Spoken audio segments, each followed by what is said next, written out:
We are finally done picking, and that means it's time to celebrate.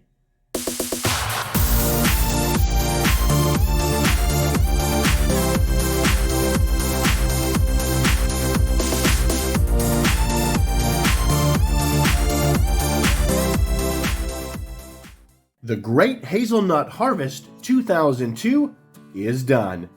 We've picked all the nuts we care to, and the rest can go to the Blue Jays. Hey, who says I'm not a nice guy? The next step is to make some room in the drying bin, which means we need to get to husking. We have lots of nuts to process. With the nice weather, I think we'll set things up outside. Ready to get those nuts out of the husk. Well, it's time we get to husking. We have all of the nuts picked.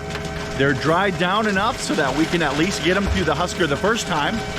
So the husker is going to break the nut clusters apart, and it's going to remove some of the husk and almost turn it into chaff. And then that'll be sucked up by the air. And then, of course, you're going to have those big nuts that just fall right on through.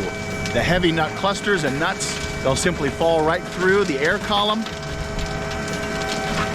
And the difference in density between that light chaff and those great big nuts and nut clusters, that's what allows us to separate with the air aspirator. Some of this will have to be run through again, certainly, but this gives us a nice separation here.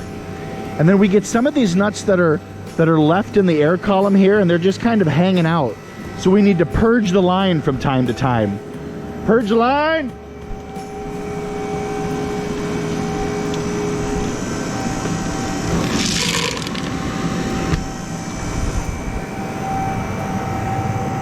So we're going to crack these and see if they're worth a darn, if they're blanks, if they're just light nuts, kernels, pardon me, see what the deal is.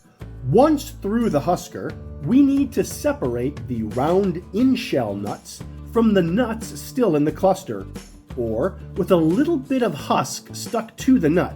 We call these stick-ons. Now we do this with a belt separator, or in layman's terms, an old treadmill we found for free during Grettinger Fun Days a couple of years ago. The separation occurs via the principle of round things roll and flat things don't. By inclining the treadmill, we can easily separate round in-shell nuts from the stick-ons.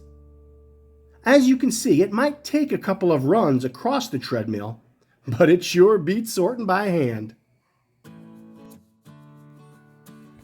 One of the last things we need to do is figure out what to do with all of the husks and chaff left over from the husking process.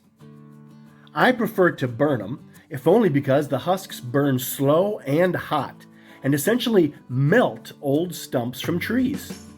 Burning a pile of husks over the top of an old stump is an excellent use of the husks. The end of the Great Hazelnut Harvest 2022 is upon us.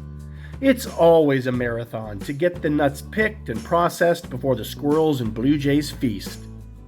I hope you've enjoyed tagging along, and I look forward to next year, where we get to do it all over again.